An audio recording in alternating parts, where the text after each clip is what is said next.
আবারও নতুন একটি সিনেমা থেকে বাদ পড়লেন অভিনেত্রী প্রার্থনা ফারদিন দিঘি। সরকারি অনুদানে নির্মিত দেনা পাওনাতে শুরুতে নিরুপমা চরিত্রে চুক্তিবদ্ধ হয়েছিলেন তিনি, কিন্তু শেষ পর্যন্ত সেই চরিত্রে অভিনয় করতে যাচ্ছেন সাদিয়া জাহান প্রভা। এই প্রথম নয়, এর আগেও দিঘির সঙ্গে ঘটেছে এমন ঘটনা। আলোচিত সুড়ঙ্গ থেকে তাকে বাদ দেওয়া হয়েছিল বলে দাবি করেন অভিনেত্রী নিজেই। তার পরিবর্তে আফরান নিশোর নায়িকা হন তমা মির্জা। শুধু তাই নয়, গেল কোরবানি ঈদে মুক্তিপ্রাপ্ত টগর সিনেমাতেও তার পরিবর্তে নেওয়া হয় পূজা চেরিকে। দেনা পাওনা থেকে বাদ পড়ার বিষয়টি জানতে দিঘির সঙ্গে মুঠোফোনে যোগাযোগের চেষ্টা করে তাকে পাওয়া যায়নি। তবে পরিচালক সাদেক সিদ্দিকী তার সিনেমা থেকে বাদ পড়ার কারণ হিসেবে জানিয়েছেন, চুক্তিবদ্ধ হলেও কাজের জন্য তিনি সময় দিতে পারেননি, তাই নিরুপমা চরিত্র প্রভাকে নেওয়া হয়েছে।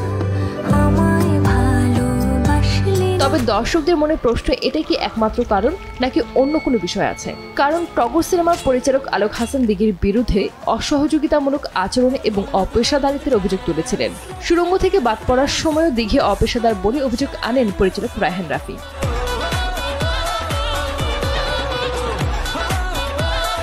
তবে দেনা পাওনা পরিচালক স্পষ্ট করে বলেন, না, এখানে তেমন কোনো বিষয় নেই, আমার সঙ্গে সবার সম্পর্ক ভালো, দ্বন্দ্বের প্রশ্নই আসে না। দিঘি শুধু সময় দিতে পারেননি, এতটুকুই। সরকারি অনুদানে নির্মিত দেনা পাওনা তৈরি হচ্ছে রবীন্দ্রনাথ ঠাকুরের গল্প অবলম্বনে। সিনেমাটিতে প্রভার বিপরীতে কলকাতার এক ম্যাজিস্ট্রেট ও জমিদারের ছেলে চরিত্রে অভিনয় করেছেন মামনুন ইবন।